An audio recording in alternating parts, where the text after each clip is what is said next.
Harold, I don't know what you think you're doing. Excuse me. Hello.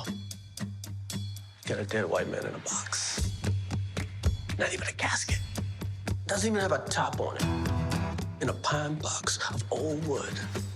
Who do you think's gonna get in trouble here? Do me a favor.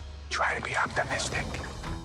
Hey, everybody. How are you, Jamal? Pretty good. Rami, I'm gonna start with you because I mean David O. Russell is like known for like all these great ensemble casts, and I liken it to like a coach like Phil Jackson that knows how to like coach a superstar team. Like what? Like does it take a different type of director to handle so many different talents that bring so much different flavor to the table? Well, you got the triangle on fast. I was about to say, if you're gonna say triangle right now, with the trio in the middle, with and the trio in the middle. Yeah. Yeah, so you got Margot, you got John David and Christian doing that, and then sometimes you gotta dish it out to Steve Kerr. and maybe he'll, I'm committed. Practice. Yeah, I don't think we can do. No, I love that. I never thought I would relate myself to a skinny white man. He said some great stuff the other day, right? I mean, very passionate dude. All right, let's bring it back. This is what John David says that I love. Every day going to set it was like All-Star weekend, All-Star game, right? And it's not your typical ball game. Everybody's coming out there and doing something unique, and I love that. I mean, I look at films now. I'm not hustling to work every single day. Thank God I'm in a place where I'm afforded that. But when you get, David puts together an ensemble like this with a story like that, where it's even gonna transcend on the day because of who you're working with, that's special. Yeah. And I want to do special things with special people. Margot, I found you like 10 years ago when you did Pan Am, but I know your breakout was right after that. How do you go about choosing these particular roles? It seems like you have a great slot of films just in the last 10 years, and they seem to all be impactful. Some of them nominated. Like, what's your process of choosing like these great roles?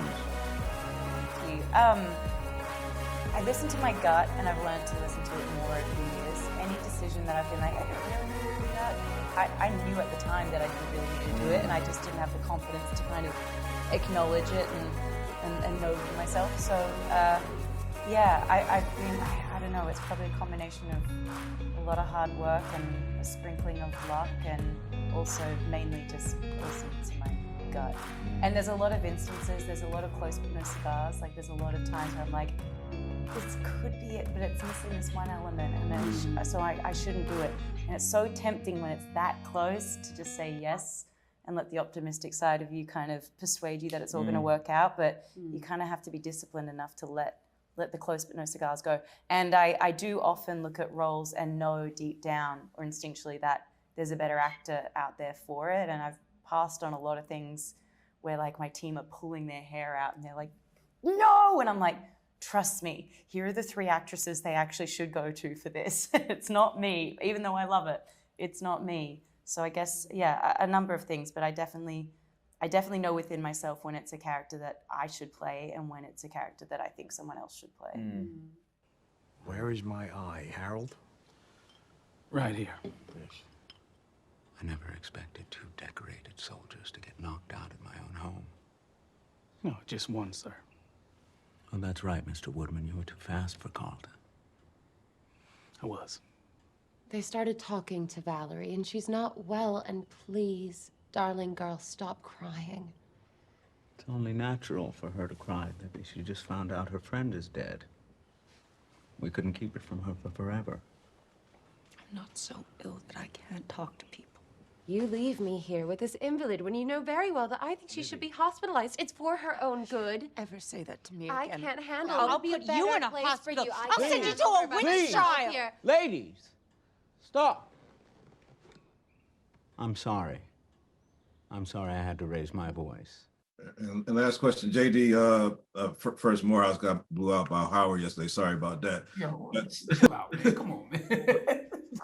I mean, the characters' friendships between you and Christian Bale's characters and Margot's is so important in this film. And I wonder, just as being an actor, being a celebrity, so to speak, how difficult is it for you to develop lifelong friendships because of your career? Oh, how difficult is lifelong friendships? Well, that's loaded, brother. I tend to, time is the best storyteller, and you find out who's going to be around as time goes on, and when things start to happen, when things aren't, what they are now. I've had an interesting way my life is going. I've had to be very skeptical of people, and I got a tight group, and consistency, loyalty is what I hold high. I think what you see with these characters are, they experience something very traumatic, World War I. And so that kind of bond can never be shaken. It's strong, they're yoked together. And those memories and those experiences are what carry them through. No matter where they are in life, they find each other again because of those experiences they had in Amsterdam and in that war. It will forever be the through line of the relationship. And I think that warmth and camaraderie and that familiarity comes through in the performances, because I think I've been saying this already before, of the humility that all these actors possess. And I think everybody wanted to be there for more or less the same reasons. And they wanted to be at the service, a vessel for the film, for the storytelling. And when you can work that way foundationally, I think that's when you can be at your best.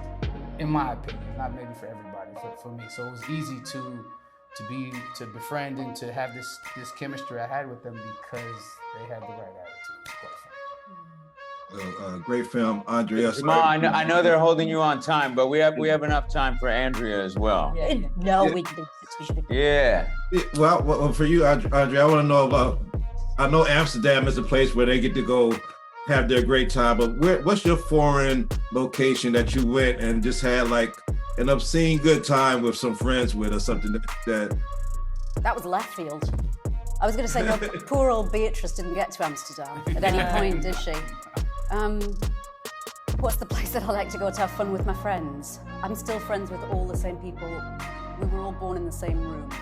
What? Oh. Yeah, isn't that weird? Yes. No. All my best friends and I. In a hospital. In a hospital? And my dad. It was a hospital, yeah, it was a maternity hospital, but in the same ward. Wow. So I don't branch out a lot. I've stayed very much with Sian and Shweta and You should have had a lifelong friendship question, because that's a. I was thinking, That couldn't be more lifelong. I was thinking how lovely it was to listen to you talk about friendship, though, and about it's interesting to have this sort of trio together, because so often we have trios of friends in life, and I don't think there are a lot of cinematic experiences where that's reflected. It's often the central piece is one love story, or at the center, at the heart of a film. So I think the film's quite unusual in that sense, and it means a lot to me for that reason. Thank you guys for your performance, and take care. Thanks for the time. Thank you. Thank you. Thanks, Jamal.